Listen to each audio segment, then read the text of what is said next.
बिस्मिल्लाहिर्रहमानिर्रहीम। अस्सलाम वालेकुम। मैं हूं डॉक्टर सैफुर रहमान। आज हम एक न्यू इन्फॉर्मेटिव वीडियो के साथ हमारी जो हर्बल सीरीज़, हर्बल मेडिसिन्स और न्यूट्रिशनल सप्लीमेंट सीरीज़ चल रही है, उसमें से आज का टॉपिक केस्टर ऑयल के बारे में।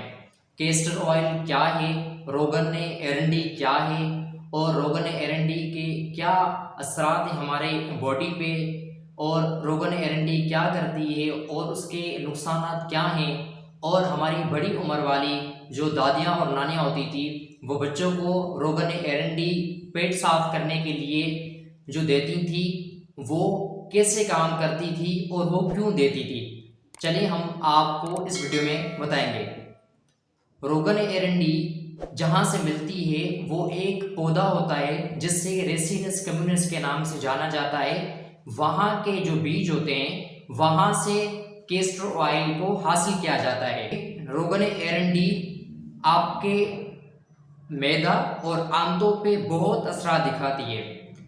जब मैदे और आंतों में रोगन एरंडी एब्जॉर्ब होती है तो वहाँ पे आपकी छोटी आंतों को मूवमेंट करवाती है, कॉन्स्टिपेशन है, कब्ज वगैरह है वो ख़त्म होती है।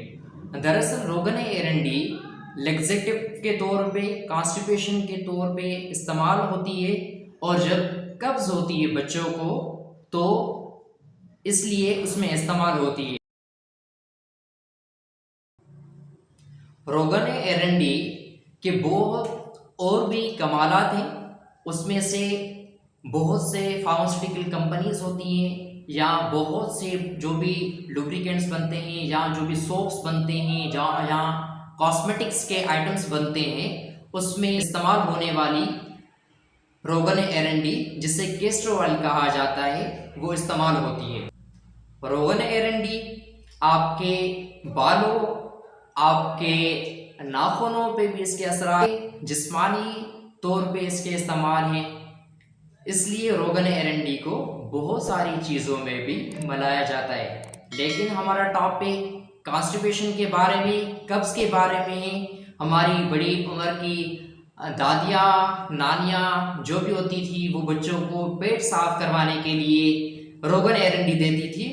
कुछ नुकसानात हैं जो कि हमारी दादियाँ और हमारी जो नानियाँ होती थी उनको नहीं पता होती थी, तो इस वजह से उसमें जब वो बच्चे को रोगन एरंडी देते हैं तो उसमें एब्डोमिनल क्रैम्प्स, आपके पेट में दर्द होना, आपका मैदा डिस्टर्ब होना, आपको मतली होना, उल्टी होना और मोशन होना, ये आम इसमें पाया जाता है।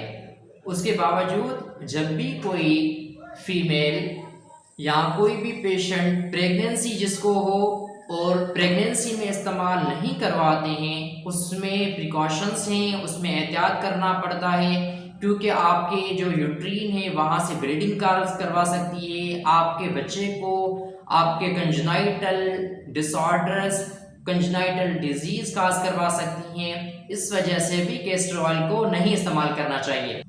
रोगन एरंडी किन बच्चों को देना चाहिए और किस उम्र तक देना चाहिए, बहुत सारे ऐसे किताब हैं, बहुत सारे रेफरेंसेस हैं जिसमें कहा जाता है कि 6 साल के बच्चों को रोगन एरंडी नहीं देनी चाहिए, लेकिन वो भी एहतियात करनी उसमें पड़ती है।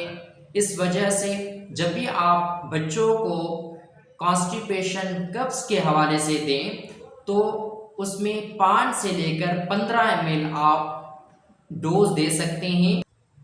अगर बच्चा 12 साल से ज़्यादा उम्र का है या 12 साल तक है तो उसको 15 से 60 ml आप सिंगल डोज दे सकते हैं ज़रूरत के मुताबिक। बड़ों में इसका कितना डोज होता है, बड़ों में 15 से लेकर 60 ml आप सिंगल डोज दे सकते हैं। कुछ जनरली बातें हैं जिसको हमें केस्टर ऑयल लेते वक्त बहुत ही एहतियात करना होता है। आप सोते टाइम केस्टर ऑयल नहीं लेंगे क्योंकि उसका जो काम करने का अंदाज है वो बहुत ही तेज़ होता है। इस वजह से वो आपके स्टोमक को डिस्टर्ब करेगा और आपके अंग और बाउल इवैक्यूएशन की मूवमेंट ज़्यादा होगी। खाली पेट लेना है, और अगर आप रोगन एरंडी या केस्टर ऑयल ले रहे हैं तो किसी जूस में या कार्बोनेटेड बेवरेज में आप देंगे। कैस्टर ऑयल 1 हफ्ते से ज़्यादा नहीं लेना है।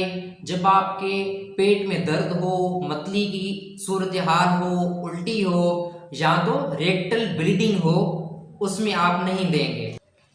रोगन एरंडी लेने के बाद आपके यूरिन कलर चेंज हो सकता है, या तो वो येलो होगा या ब्राउनिश टाइप का हो सकता है।